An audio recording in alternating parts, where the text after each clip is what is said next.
A former MEP has accused the European Union of treating the UK like a renegade province and trying to make its departure from the bloc as difficult as possible. Daniel Hannan described the EU's approach to Brexit as bizarre and suggested there was a belief in Brussels that Britain might drop the idea of leaving if the terms offered were harsh enough. Mr. Hannan, Tory MEP for South East England from 1999 until the UK's exit from the EU in 2020, was speaking after trade talks between the two sides collapsed. Britain rebuffed Brussels' offer of intensified trade talks next week and told the EU chief negotiator there was no basis for negotiations. Boris Johnson accused European leaders of having abandoned the idea of a free trade deal and told the UK to get ready for a no-deal outcome in the negotiations after his 15th of October deadline for reaching an agreement passed. The Prime Minister's official spokesman said there was no point in EU chief negotiator Michel Barnier travelling to London unless the 27 member states were willing to alter their position or wanted to discuss sector-by-sector arrangements to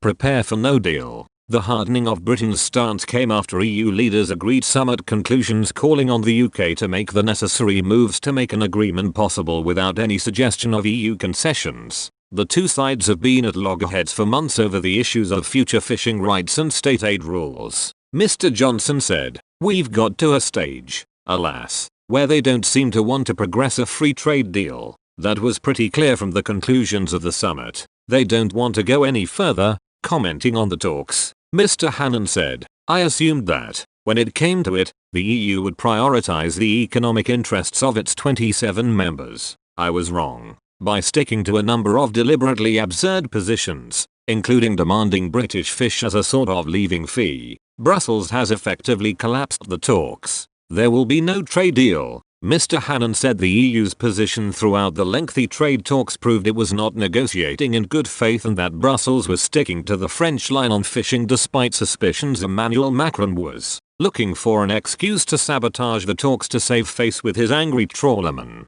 Writing in the Daily Telegraph said, "The French position on fisheries, the UK should be treated as a third country in every other respect, but should remain fully subject to the common fisheries policy, is seen as preposterous by every neutral observer and by most of the EU. It does not even make sense in terms of narrow French interests. Britain is offering French vessels a phased and partial reduction in access to our waters, not complete exclusion. But if there is no deal, there will be zero access for French skippers, who currently land 84% of all the cod caught in the Channel." European Council President Charles Michel has insisted the EU is ready to carry on with negotiations despite Mr. Johnson's announcement. He said, "We are ready to negotiate. We are ready to continue the negotiations and I hope it will be possible to make progress in the future. We are determined to reach a deal but not at any cost." UK Chief Negotiator Lord Frost and Mr. Barnier are expected to speak in the coming days despite Downing Street telling reporters the negotiations were now over.